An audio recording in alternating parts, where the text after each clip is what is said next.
അസ്സലാമലൈക്കും. ഇന്ന് നമുക്ക് 6ാം ക്ലാസ്സിലെ ഫിഖ് ബുക്കിലെ 1ാം പാഠം തുടങ്ങാം. അപ്പോൾ നമ്മൾ എത്ര ക്ലാസ് കഴിഞ്ഞു? 5 ക്ലാസ് കഴിഞ്ഞല്ലേ?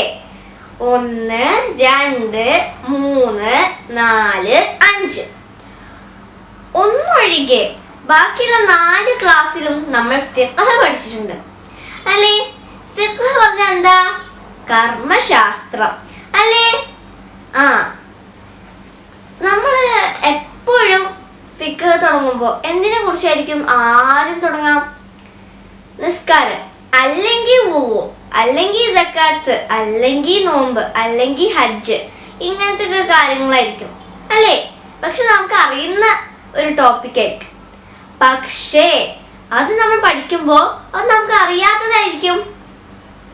ഇന്ന് നമ്മൾ പഠിക്കാൻ പോകുന്നത് നിസ്കാരത്തിനെ കുറിച്ചാണ്.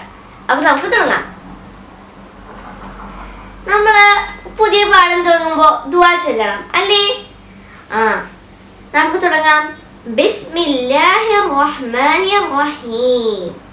അൽഹംദുലില്ലാഹില്ലദീ അല്ലംനാ അഹ്കാമുശ് ശറാഇദ്ദീൻ വസ്സലാമു വസ്സലാമു അലാ മൻ ഉർസില റഹ്മതൻ ലിൽ ആലമീൻ വഅലാ ആലിഹി വസഹ്ബിഹി അജ്മഈൻ വമൻ ഇത്തബഅഹും بإحسان إلى يوم الدين أما بعد. പാഠം 1 അസ്സലാത്തു. അപ്പോൾ നമുക്ക് തുടങ്ങാം. സ്വലാത്ത് പറഞ്ഞാൽ എന്താ? നിസ്കാരം അല്ലേ? മുസ്ലിംകളായ നമ്മുടെ ശാരീരികമായ ഇബാദത്തുകളിൽ ഏറ്റവും ശ്രേഷ്ഠമായത് 5 വക്ത് നിസ്കാരമാണെന്ന് നമുക്കറിയാമല്ലോ. എന്താണ്? നമ്മൾ ശരീരം കൊണ്ട് ചെയ്യുന്ന ഇബാദത്തുകളിൽ ഏറ്റവും ശ്രേഷ്ഠമായ ഇബാദത്താണിത്, നിസ്കാരം അല്ലേ? എത്ര നിസ്കാരമുണ്ട്? ഫർളായ നിസ്കാരങ്ങള് 5. അവ ഏതൊക്കെ? ളുഹർ, അസ്ർ, മഗ്രിബ്, ഇശാ, സുബ്ഹ് അല്ലെങ്കിൽ ഫജ്ർ അല്ലേ? നിസ്കാരം നിർവഹിക്കുന്നതിന് ചില തടസ്സങ്ങളുണ്ട്. അവ ഏതാണെന്ന് അറിയാമോ? എന്താണ്? നിസ്കരിക്കുമ്പോൾ ഇത് ഉണ്ടാവരുത്. എന്തൊക്കെ? അതൊക്കെ തടസ്സങ്ങളാട്ടോ. അത് ഉണ്ടാവരുത്. എന്തൊക്കെ? നിങ്ങൾക്ക് 2-3 പറയാൻ പറ്റുമോ? കറക്റ്റാണ്. നമുക്ക് നോക്കാം. ഭ്രാന്ത്, ബോധക്ഷയം, ഹൈദ്, നിഫാസ് അല്ലേ? ഇതൊക്കെ അതിൽപ്പെട്ടതാണ്. എന്താണ്? ഭ്രാന്ത്, ബോധക്ഷയം, ഹൈദ്, നിഫാസ് മുതലായവ അതിൽപ്പെട്ടതാണ്. എന്തിൽപ്പെട്ടതാണ്? തടസ്സങ്ങളിൽ. നിസ്കാരത്തിന്റെ സമയം കടന്നു ചുരുങ്ങിയ നിലയിൽ അത് നിർവഹിക്കാനുള്ള സമയം കഴിഞ്ഞ ശേഷം മേൽ പറഞ്ഞ ഏതെങ്കിലും തടസ്സമുണ്ടായാൽ ആ നിസ്കാരം ഖളാ വീട്ടൽ വാജിബാണ്. എന്താണ്? ബാങ്ക് കൊടുത്തു, എന്നിട്ട് നമുക്ക് സമയം നിസ്കരിക്കാൻ സമയം കിട്ടി, പക്ഷെ നമ്മൾ നിസ്കരിച്ചില്ല. പിന്നെ കുറച്ച് കഴിഞ്ഞപ്പോൾ നമുക്ക് ഈ തടസ്സങ്ങളിൽ ഏതെങ്കിലും ഒന്നുണ്ടായെന്ന് വിചാരിച്ചോളൂ. അപ്പൊ പിന്നെ നമുക്ക് നിസ്കരിക്കാൻ പറ്റൂലല്ലോ. അപ്പോ നമ്മൾ എന്ത് ചെയ്യണം? ഖളാ വീട്ടണം. അല്ലെങ്കിൽ നമ്മൾ എന്താണ്? കുറ്റക്കാരാണ് അല്ലേ? ഇപ്പൊ ഒരു എക്സാമ്പിൾ എടുക്കുകയാണെങ്കിൽ, ഒരു കുട്ടി ബാങ്ക് കൊടുക്കുന്ന നേരത്ത്, ളുഹർ ബാങ്ക് കൊടുക്കുന്ന നേരത്ത് പറഞ്ഞു, ഞാൻ പന്തളിച്ചിട്ട് നിസ്കരിച്ചോളാന്ന്. അപ്പൊ ഓൻ പന്തളിക്കാൻ പോയി. 2-3 മണിക്കൂർ കഴിഞ്ഞതിന് ശേഷം വരുന്ന ആ ഒരു ടൈം ആയപ്പോ അവന്റെ തലയിൽ എന്ത് ചെയ്തു? പന്ത് തട്ടി അവന് ബോധം കിട്ടും. പിന്നെ എപ്പോഴാണ് അവനക്ക് തെളിച്ചം വെക്കുന്നത്? അസ്ർ ബാങ്കിന് നേരത്ത്. അപ്പോ അവൻ നിസ്കരിക്കണ്ടേ? ഏതൊക്കെ നിസ്കാരം നിസ്കരിക്കണം? അസ്റും നിസ്കരിക്കണം, ളുഹറും നിസ്കരിക്കണം അല്ലേ? അത് ചെയ്യൽ എന്ത് ഹുക്മിൽ പെട്ടതാണ്? ഹറാമാണോ, ഹലാലാണോ, വാജിബാണോ, കറാഹത്താണോ, അത് സുന്നത്താണോ? വാജിബാണ് അല്ലേ? ഫർളാണ്, നിർബന്ധാണ് അല്ലേ? അടുത്ത എന്താണ്? ശ്രദ്ധിക്കൂ. സമയത്തിൽ നിന്ന് ഒരു തക്ബീറിന് മാത്രം സമയം ബാക്കിയിരിക്കെ തടസ്സങ്ങൾ നീങ്ങുകയോ മുസ്ലിം ആവുകയോ ചെയ്താൽ ആ നിസ്കാരവും അതിനു മുമ്പുള്ള നിസ്കാരം അതോടൊപ്പം ജമാ ആക്കപ്പെടുന്നതാണെങ്കിൽ അതും നിസ്കരിക്കൽ നിർബന്ധമാണ്. അപ്പൊ എന്താണ്? ഒരാള് അസ്ർ ബാങ്ക് കൊടുക്കാൻ 2 മിനിറ്റുള്ള അല്ലാഹു അക്ബർ എന്ന് പറയുമ്പോഴൊക്കെ എന്താവും? ബാങ്ക് കൊടുക്കും. അപ്പോഴാണ് എന്ത്? തടസ്സങ്ങളിൽ നിന്ന് ശരിയാവണത്, നീങ്ങാം അല്ലേ? അല്ലെങ്കിൽ ഒരു മുസ്ലിം ആവണത്. അപ്പൊ എന്ത് ചെയ്യണം?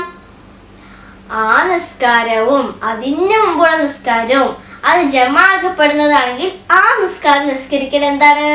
നിർബന്ധാണ്, സുന്നത്തല്ല, നിർബന്ധാണ്. സമയമായാൽ ഉടനെ നിസ്കരിക്കുകയോ സമയം കഴിയും മുമ്പ് ഞാൻ നിസ്കരിക്കുമെന്ന് കരുതുകയോ ചെയ്യണം. അപ്പോൾ ഈ റൂൾസ് ഒക്കെ എന്തിനാണ്? നമ്മൾ ഉടനെ നിസ്കരിച്ച ആ പ്രശ്നമല്ലല്ലോ, ഇല്ലല്ലേ? എന്താ ബാങ്ക് കൊടുത്ത് ഉടനെ പോയി വുളു എടുക്കാൻ നിസ്കരിക്കാം, പിന്നെ ആ പണി കഴിഞ്ഞു, ഇല്ലേ? പിന്നെ ബാങ്ക് കൊടുത്തതിന് ശേഷം എന്തോ കരുതണം എന്ന് പറയുന്നുണ്ടല്ലേ, എന്താണ്? സമയമായാൽ ഉടനെ നിസ്കരിക്കും എന്നോ അല്ലെങ്കിൽ സമയം കഴിയും മുമ്പ് ഞാൻ നിസ്കരിക്കുമെന്നോ കരുതുകയോ ചെയ്യണം, അല്ലേ? സമയമായാൽ ഉടനെ നിസ്കരിക്കുകയോ സമയം കഴിയും മുമ്പ് ഞാൻ നിസ്കരിക്കുമെന്ന് കരുതുകയോ ചെയ്യണം. എന്താണ്? സമയമായാൽ ഉടനെ നിസ്കരിക്കും എന്ന് കരുതണം, അല്ലെങ്കിൽ സമയം കഴിയും മുമ്പ് ഞാൻ നിസ്കരിക്കും എന്ന് കരുതണം, അല്ലേ?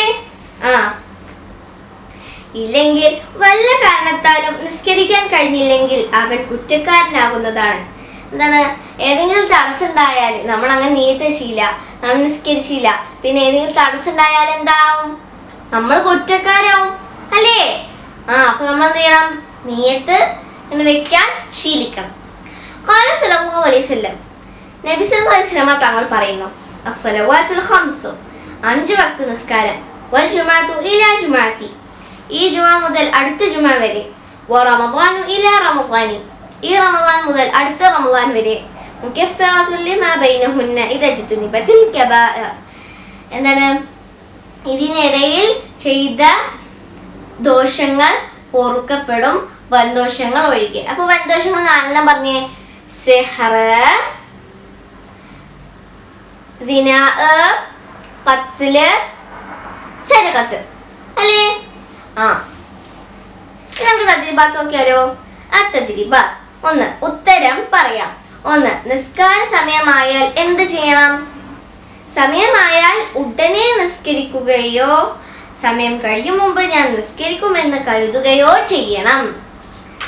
2. നിസ്കാര സമയം കഴിയും മുമ്പ് ഹൈദ് ഉണ്ടായാൽ നിസ്കരിക്കാത്തതിന്റെ മേൽ അവൾ കുറ്റക്കാരിയാകും. എപ്പോൾ? സമയമായാൽ ഉടനെ നിസ്കരിക്കുകയോ സമയം കഴിയും മുമ്പ് ഞാൻ നിസ്കരിക്കുമെന്ന് കരുതുകയോ ചെയ്തിട്ടില്ലെങ്കിൽ, ചെയ്യണം എന്നല്ല, ചെയ്തിട്ടില്ലെങ്കിൽ. 3. നിസ്കാരത്തിനുള്ള തടസ്സങ്ങൾ ഏതെല്ലാം? ഭ്രാന്ത്, ബോധക്ഷയം, ഹൈദ്, നിഫാസ്. 4. സൂര്യൻ ഉദിക്കും മുമ്പ് ഭ്രാന്ത് സുഖപ്പെട്ടാൽ ഏതെല്ലാം നിസ്കരിക്കണം? സുബ്ഹ്. കാരണം എന്താ? സൂര്യൻ ഉദിക്കുന്നതിന് മുമ്പ് ഏത് നിസ്കാരമാണ് നിർവഹിക്കുന്നത്? സുബ്ഹാണ്. അപ്പൊ എന്തായാലും സുബ്ഹാണ് നിസ്കരിക്കേണ്ടത്, അല്ലേ? 2. യോജിച്ചതിനോട് ചേർക്കാം. ഖളാ വീട്ടണം, ഖളാ വീട്ടേണ്ടതില്ല. 1. സമയം കടന്നു, 10 മിനിറ്റ് കഴിഞ്ഞു, ബോധക്ഷയമുണ്ടായാൽ ഖളാ വീട്ടണോ, ഖളാ വീട്ടണ്ടേ? ഖളാ വീട്ടണം. 2. സമയം ആയി, 1 മിനിറ്റ് കഴിഞ്ഞു, ഹൈദ് ഉണ്ടായാൽ ഖളാ വീട്ടേണ്ടതില്ല. 3. വൃത്തിയായി എഴുതാം. 1. പാഠത്തിൽ വന്ന 10 പദങ്ങൾ അത് നിങ്ങൾ നോക്കിയതാ. ഞാൻ കുറച്ച് പദങ്ങൾ പറയും, അത് നിങ്ങൾ നോട്ട് ചെയ്ത് വെച്ചാൽ മതി. 1. ശാരീരികമായ ശ്രേഷ്ഠമായത്, തടസ്സങ്ങൾ നിർവഹിക്കാനുള്ള, ജമാഅക്കപ്പെടുന്നതാണെങ്കിൽ ആ മുസ്ലിം കഴിഞ്ഞില്ലെങ്കിൽ നിർവഹിക്കാനുള്ള, ബോധക്ഷയം, ഭ്രാന്ത്. ഇത് കുറച്ച് വാക്കുകളാണ്. നിങ്ങൾ വേണമെങ്കിൽ നിങ്ങൾക്ക് ഏതാണ് ടഫായിട്ട് തോന്നുന്നത് നിങ്ങൾ 10 എണ്ണം എഴുതുക. വൃത്തിയിൽ എഴുതണം. എസ്പെഷ്യലി പറഞ്ഞിട്ടുണ്ട് വൃത്തിയിൽ എഴുതാം, അല്ലേ? ഇനി നമുക്ക് സ്ഥലത്ത് ചൊല്ലിയാലോ? സ്വല്ലല്ലാഹു അലാ മുഹമ്മദ് സ്വല്ലല്ലാഹു അലൈഹി വസല്ലം സ്വല്ലല്ലാഹു അലാ മുഹമ്മദ് സ്വല്ലല്ലാഹു അലൈഹി വസല്ലം اللهم صل على محمد يا رب صل عليه وسلم. السلام عليكم.